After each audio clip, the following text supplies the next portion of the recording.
AWCA, Mike Amori. Welcome to the Week 2 update. I have a position here played by a new student, Jack K. He played at Greenwich Country Day School this weekend with the Black Pieces. Unfortunately for our hero, he ended up losing this game with Black against the kid who came in second place. But way to go, Jack. He picked himself up and won his next three games and showed a real improvement with notation. Okay. Black to play and win. You can turn your or pause the video. There's more than one way to find a winning continuation, but there's one in particular I want you to pay attention to. So pause your video. Okay. Hopefully you found this really cool move, G3, which not only attacks the rook, but it creates what we call a pawn wedge. A wedge is when one pawn is pushed up against another, and when this pawn wedge gets to the 6th rank and it's near the enemy king, and you have a couple of big pieces behind that wedge is deadly. Now, you might say, why am I saying the number 6 when there's a 3 over here? The reason is it's Black's 6th rank. Let's start counting down here. 1, 2, 3, 4, 5, 6. You see where that wedge is, right? That wedge takes these two squares away from the king. So where does the rook go? Not really sure. It's being attacked. If you move it to E2 to protect this pawn here, you just have checkmate in 2 moves. What do? How about just simply, I don't know, Queen H5? How do you stop queen here? Checkmate. You guys see that? Game's pretty much over at that point. So once you play G3, where else can the rook go? Not many places that rook can move. We look at E2. What if it goes to F3? Well, then we just simply slide over here to H4, and we're threatening mate in 1. What to do? White absolutely has to give up this rook to have any chance to stay alive for the next few moves, but it's going to cost them a whole rook. If you don't and try to make a run for it with your king, there's a forced mate in 4.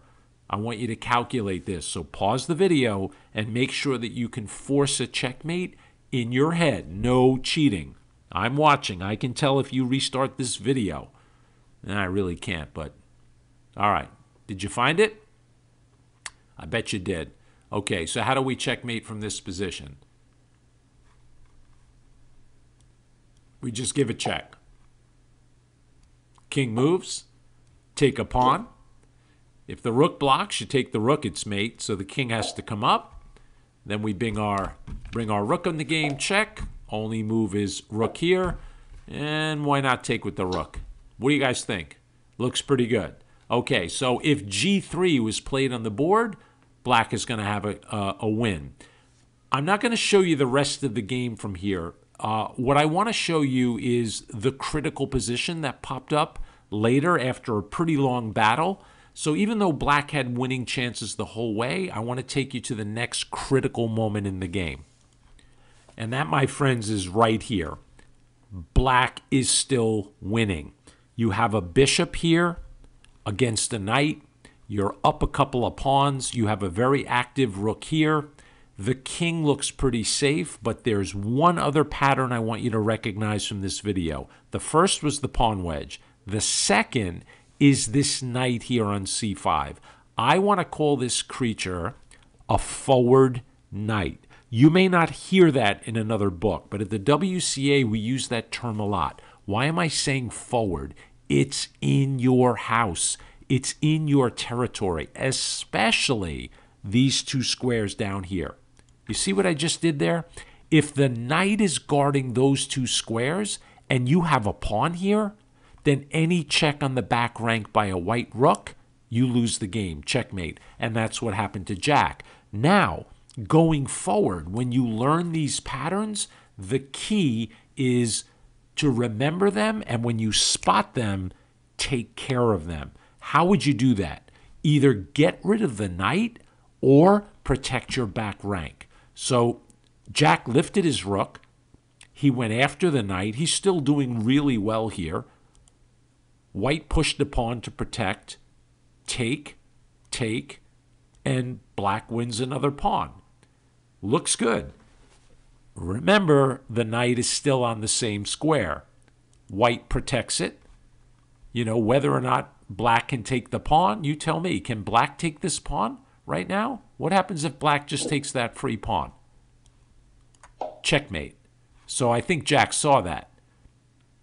So after b4, it's a pretty cool trap that white set. He just puts his rook in on d2. That's a very good move. Sounds good. Pawn a3. Black's still doing really well. All is good. Rook h to h2. Big mistake.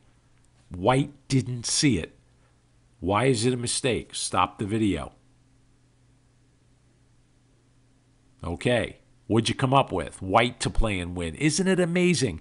Here after a3, black is still doing really well, winning the game. Maybe you can play a move like bishop here. Why would I be interested in moving my bishop to this square? Do you see what square it covers? e8. Why am I interested in that square? Because that's the square that this rook is threatening to checkmate me on. That's a possible move. The rook goes into h2, doesn't help. White should have played rook e8. The only way out of check is to block with your rook.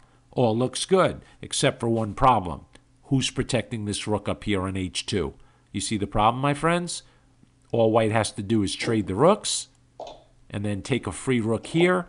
And even though, what do you have, 3 extra pawns? The problem is this pawn is blocking this pawn. There's 2 pawns here. The knight is blocking these 3 pawns. And don't forget, there's a whole extra white rook. Black is in big trouble. So white missed it. And white, let's go back. Here's the position. White should just get on with it. Rook e8, game over. Instead, white played rook a2. Rook a2, setting a cute little trap that Jack fell into. Jack ended up taking the rook, and he got mated in one move. Okay, it happens. Really cool game. But let's go back for a second. After that trap is set, black can get out of this. Again, I'm going to ask you to stop your video. How can black get out of this?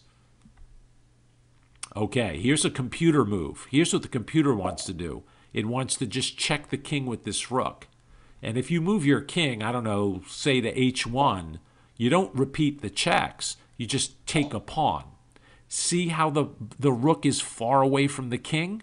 Now the check that I showed you doesn't work. It's not the same position.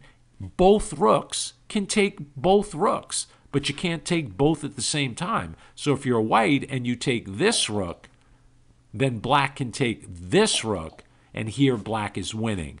Why? Because they have not only 4 extra pawns, their rook here is extremely well placed, Jack's rook, because it cuts the black king off. The knight will be fighting the bishop. The bishop can fight on both sides of the board quickly. The knight cannot. So even though black still has this back rank problem, once Jack moves his king, he should have no trouble winning this game. This was really fantastic. So we're going to look at a game now that was played in class, but if you guys can notate accurately, we can look at your games. I obviously can't look at everybody's games during the week, but please master the notation. If your handwriting's not that neat, no big deal. Just make it so that we can read what you do. Okay, let's take a look at another.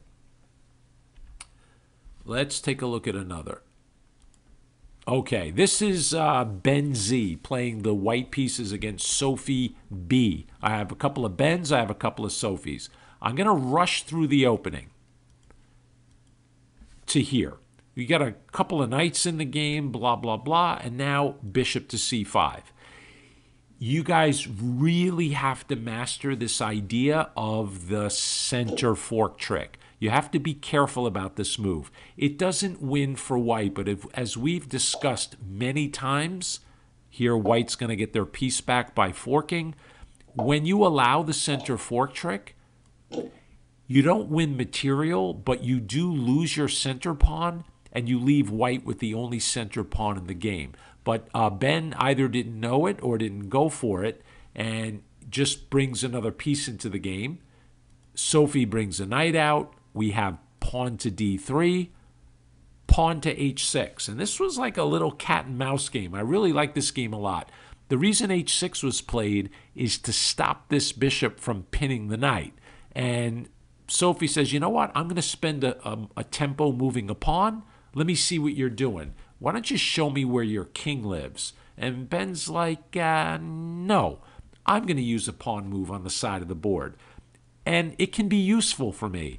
In case I castle on this side of the board, maybe my king can wiggle out, or I can tuck my bishop in case a knight comes after it, or I could use this pawn to chase the black bishop away. Sounds very good.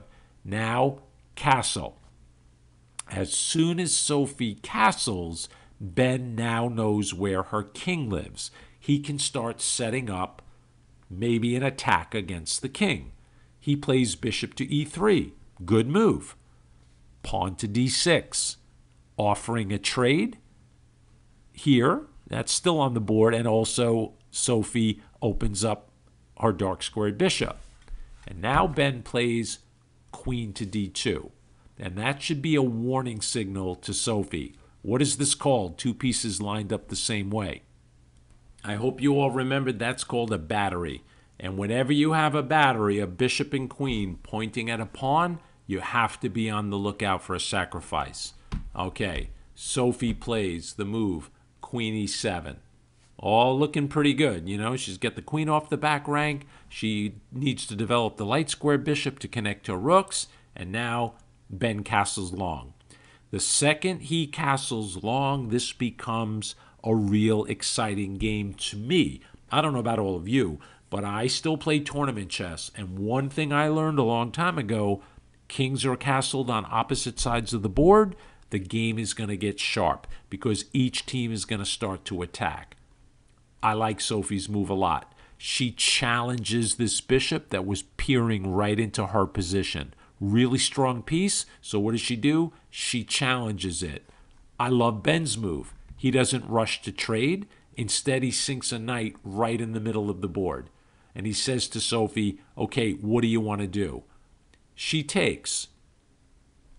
He takes with the pawn. And there's some good news and some bad news with that pawn capture.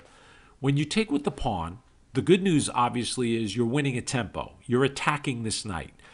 If the knight goes to the back row to d8 or b8, it's really out of play. I mean, like, if you put it here, you can see that it's going to take a while for this piece to get back into the game. You put it back on b8, okay, same deal, right? You got to come to d7, then come back to b6, blah, blah, blah. So Sophie's like, no. I'm going to jump into the middle of the board. However, there's a slight downside to Ben's trade by taking with the pawn, and it's the fact that the bishop here on c4 is going to be blocked for a while. So Sophie centralizes her knight, offers a trade, and Ben just immediately kicks the knight. And you have to be cautious here. She takes the knight, he takes back with the pawn, and that shatters these pawns up here. You guys see that, right? These pawns are shattered and isolated and double isolated, except what else changed? This. You guys see that? The G file opens. And don't forget about this. Why am I making those arrows? The battery is on the board and the possibility of an open G file. Well, not a possibility, that's a reality, but the possibility of a rook getting there. Okay, Sophie plays the move rook A to C8. Her plan looks really good. I mean, I like her idea. She plays rook A to C8. She's kind of X-raying the king. Maybe she wants to open the C file. I love her idea. But what did Ben miss here? That's right. He just takes the pawn.